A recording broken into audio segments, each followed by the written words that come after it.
dusty.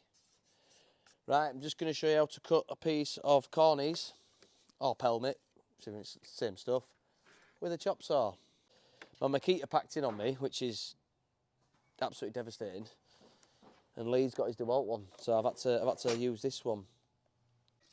Right, so I'm just going to measure that.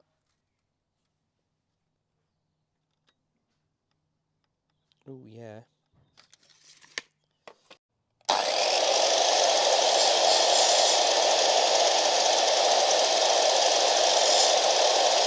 Ta-da!